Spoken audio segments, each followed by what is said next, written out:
Rain hammered against the glass walls of the conference room as Ian stood frozen at the door, his hand still on the handle. Inside, his name was on the screen in bold letters. Not in praise, not in celebration, in accusation. Financial misconduct. Lead analyst. Ian Mirza. His breath thinned. The room was full board members, legal advisors, even 2 uniformed security officers standing near the exit.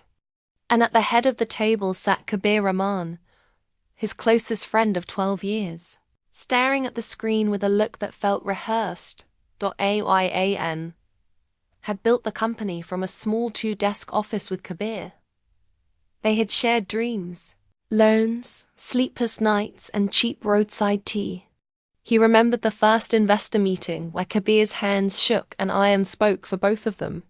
He remembered the night they celebrated their first profit, promising that no matter how big the company grew, they would stay brothers.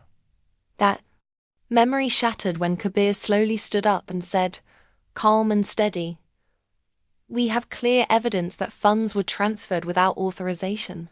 The responsibility points to Ian. The words struck like a slap. Ayan stepped forward, confusion, burning into anger. "What are you saying?" His voice echoed louder than he expected. He looked around for support, for a single face that would question this. Most eyes dropped. A few avoided him entirely. The screen switched slides. There were bank statements, transaction records, his logging credentials stamped beside every transfer. The amount was large. Large enough to ruin trust. Large enough to destroy everything. "It's not real," Ian said.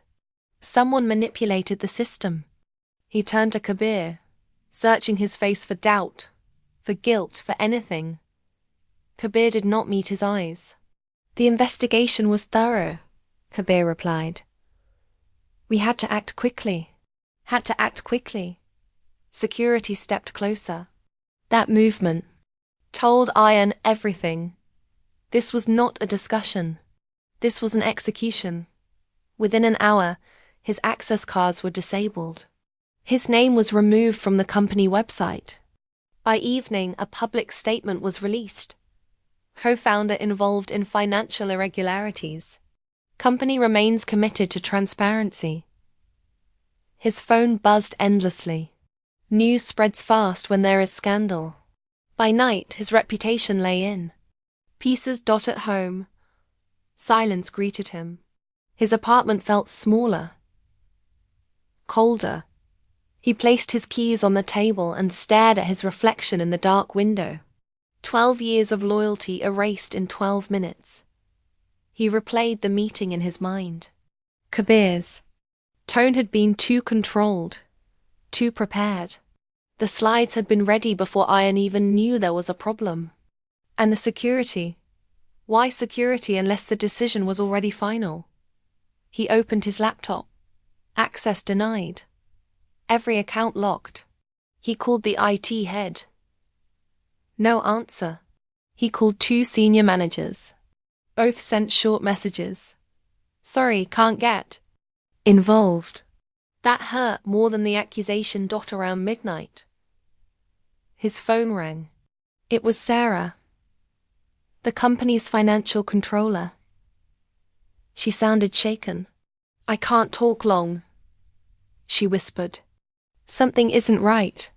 I saw the original transaction logs last week. They didn't show your credentials." Ian sat up straight. "Then how did they change?" Silence lingered on the line. Kabir ordered a private audit before the board meeting. After that, everything shifted. The call ended quickly. But it was enough. Betrayal is heavy. It presses on the chest, making breathing feel like work. Ian felt it now, not just as pain, but as clarity. This was not a mistake. It was deliberate. The next morning he met Sarah at a quiet cafe far from the office. She looked exhausted. "I shouldn't be doing this," she said, sliding a small flash drive across the table. These are backup logs from the server before the audit. I copied them because something felt off. Ian stared at the device. It was small, almost harmless looking, yet it might carry the truth. Why would he do this? Sarah asked softly. Ian knew the answer before he said it. 2 weeks earlier, a global firm had offered to acquire their company. The deal required a single CEO, not co-founders. There had been tension.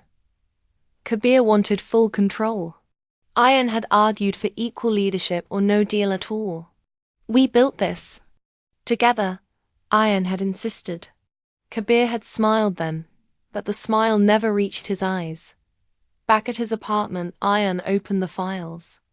Lines of code and timestamps filled the screen.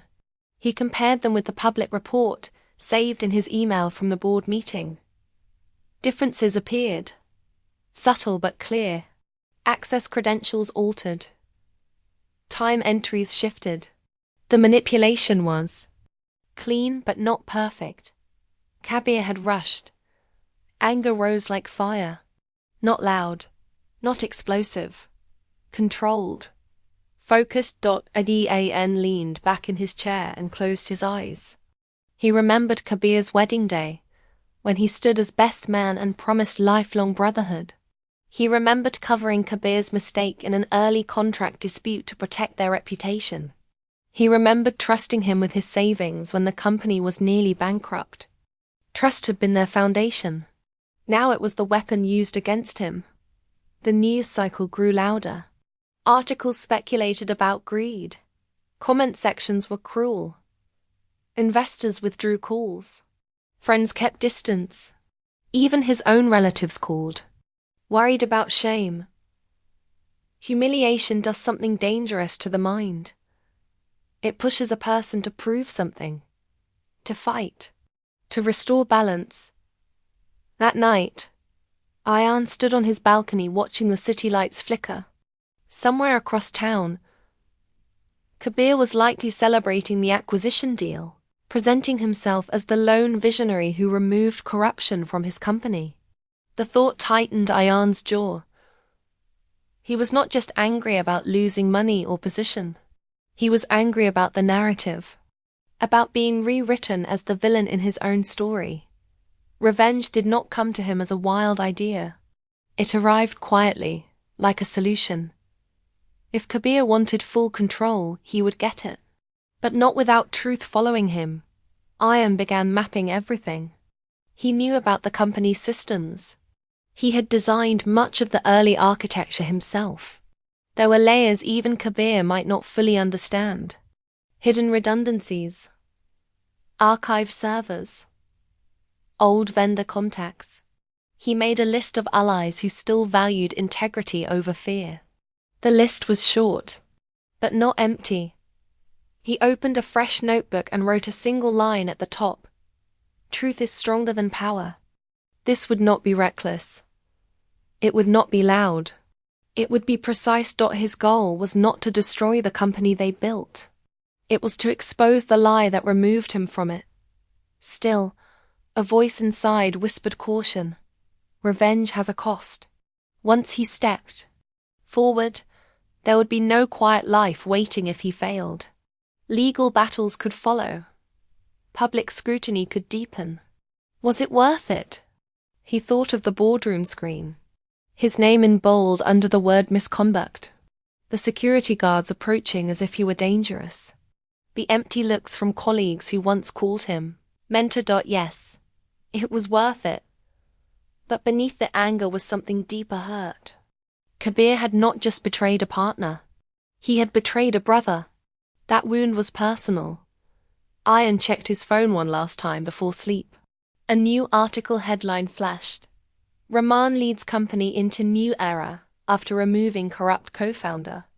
There was a photo of Kabir shaking hands with foreign investors, smiling confidently. Ian stared at the image. For a long moment, he allowed himself to feel the pain fully. He did not push it away. He did not numb it. He let it sit in his chest, heavy and sharp. Then he closed the article and turned off the screen. Tomorrow, he would begin. Not with shouting, not with threats, with proof. And as the rain returned outside, tapping steadily against the windows, Ian understood something clearly. Betrayal changes a person. It redraws their boundaries. It tests their morals. It forces them to decide who they truly are when trust is broken. He did not yet know how far he would go. But he knew this. Kabir had started a war the moment he chose power over loyalty. And Ian was no longer the man who would walk away in silence. Ian did not waste a single morning. He woke before sunrise, brewed strong coffee, and turned his living room into a war room. The curtains stayed closed. His phone stayed on silent. The flash drive Sarah had given him lay on the table like a loaded question. He plugged it in again, reviewing every file with sharper focus. He was no longer reacting. He was building a case. The altered logs were clear now. Dates changed by minutes.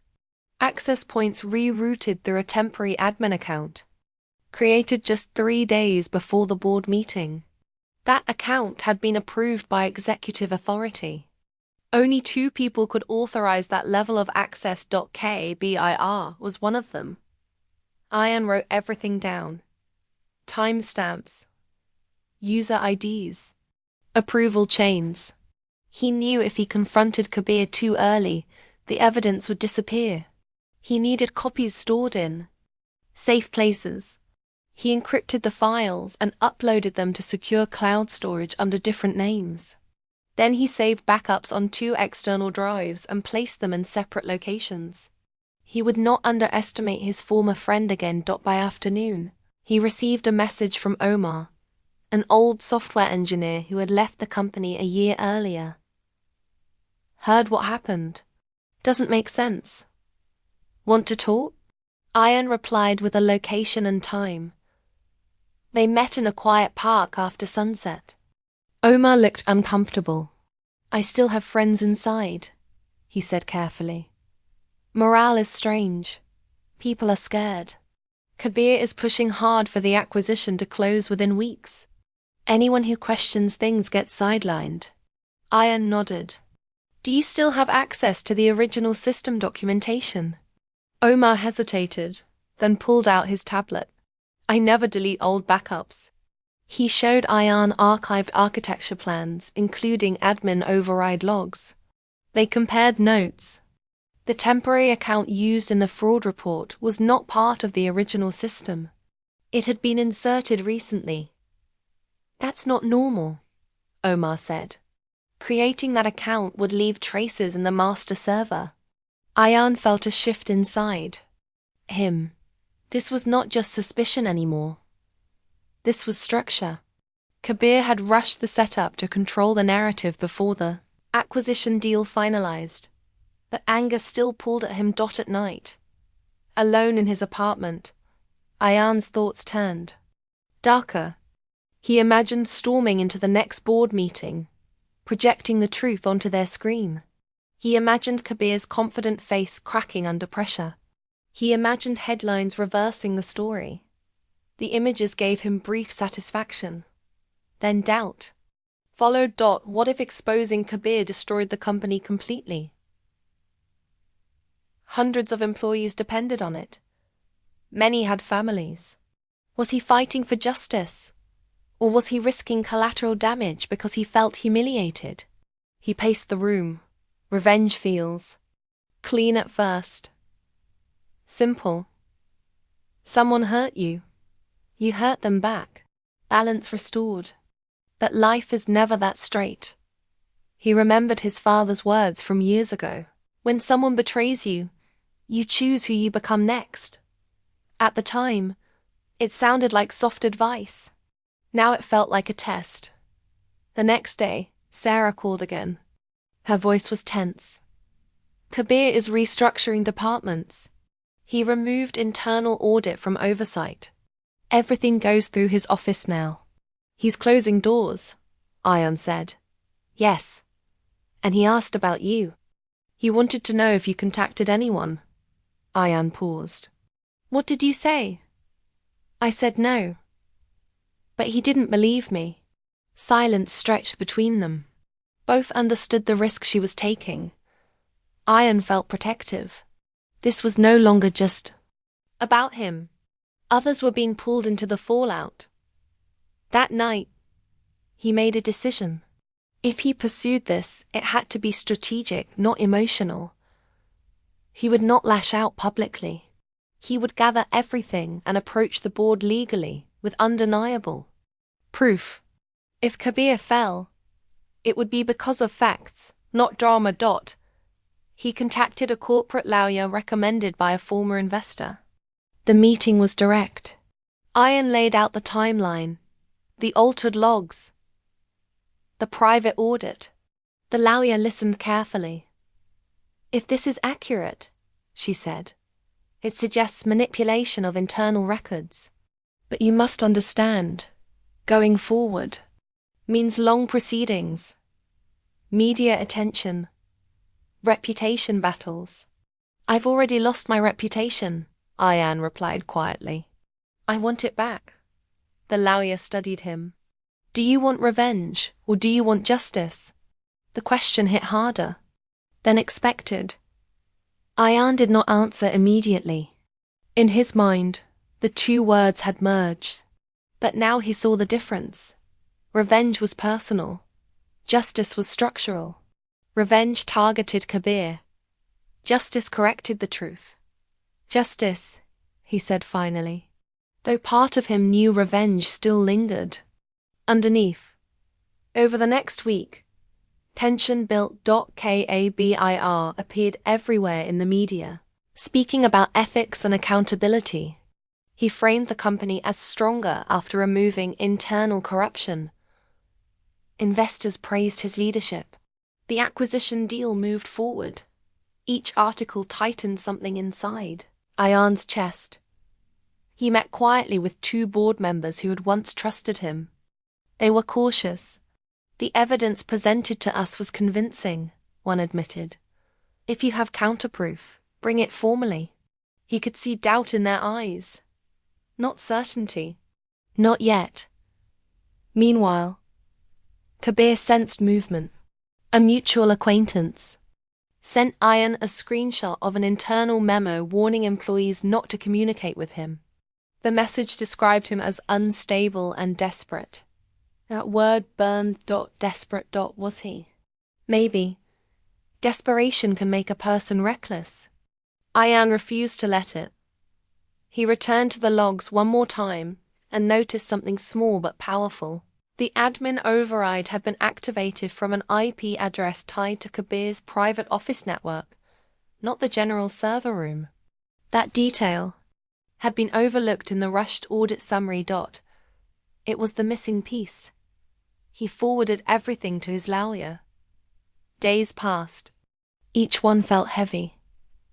He barely slept. When he did, dreams replayed the boardroom scene. Accusation. Security. Silence.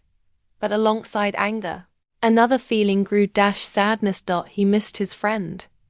He missed the version of Kabir who once shared food during hard months. The Kabir who believed in partnership over control. When did that change? Had ambition slowly replaced loyalty? Or had power revealed something that was always there? Understanding did not erase the betrayal, but it complicated it. The lawyer arranged a formal request for independent forensic review before the acquisition finalized. The board could not ignore it without risking their own credibility. Pressure built internally. Kabir called Ayan for the first time since the accusation. The call came late at night. I heard you're trying to create trouble, Kabir said calmly. Ayan's grip tightened on the phone. I'm correcting a lie. You're hurting the company. You already did that. A pause. You could have accepted a settlement, Kabir continued. Walked away quietly. So you admit it? Ayan asked. I admit nothing, Kabir replied. But think carefully. If this explodes, we both lose. There it was again. The framing of we. As if they were still aligned, Ryan felt something settle inside him. You made your choice in that boardroom, he said quietly. Now I'm making mine. He ended the call. His heart pounded, but his mind felt clearer than it had in weeks. Kabir was not apologetic. He was calculating. He feared exposure, not guilt. Still, as Ayan sat alone afterward, a final question rose. If he won, if the truth came out, what would he gain? His position back? Maybe. Public apology? Possibly. But the friendship was gone forever. Trust once broken does not rebuild easily. He stared at the city lights again. Revenge promises satisfaction, but satisfaction fades. Consequences remain.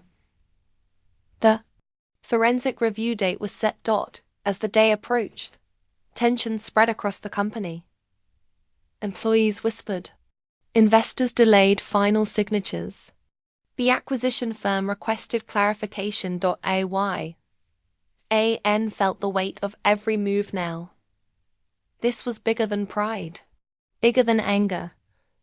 He opened his notebook and read the first line he had written. Truth is stronger than power. He added another. Beneath it. But power fights back. Part 2 of his journey was no longer about planning alone. It was about endurance, patience, control. Each step required discipline. Each decision tested his morals. He could leak the evidence to media immediately and destroy Kabir publicly. He could attack aggressively. But he didn't single quotes slower path. Because somewhere deep inside, beneath the hurt and humiliation, Ian still believed in the company they built. And he refused to burn it down just to feel victorious. The real battle was approaching. Not just between two former friends, but inside his own heart. Was he becoming the very thing he hated? Or was he standing for something greater? The answer would come soon. And when it did, there would be no turning back.